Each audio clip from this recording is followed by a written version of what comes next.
भरधाव वेग आणि ओव्हरटेकच्या प्रयत्नात दोन दुचाकींची समोरासमोर भीषण धडक होऊन दोन तरुणांचा जागीच मृत्यू झाला, तर दोघे गंभीर जखमी झाले आहेत. गुरुवारी रात्री 8:30च्या सुमारास झालेल्या या अपघातामुळे परिसरात हळहळ व्यक्त होत आहे.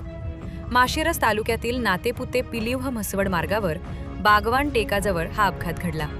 पोलिसांकडून मिळालेल्या माहितीनुसार पिलीव्ह येथून खडकी तालुका माण जिल्हा सातारा गावाकडे दुचाकी MH11CE 5828 वरून राजवर्धन बापू शिरतोडे वय 18 हे जात होते.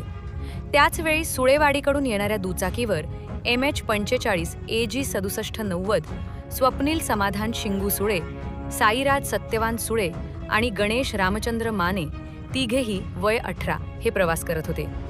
चारचाकी वाहनाला ओव्हरटेक करण्याच्या प्रयत्नात समोरून येणाऱ्या दुचाकीला जोरदार धडक बसली. अपघातानंतर परिसरातील नागरिकांनी तातडीने जखमींना रुग्णालयात हलवले.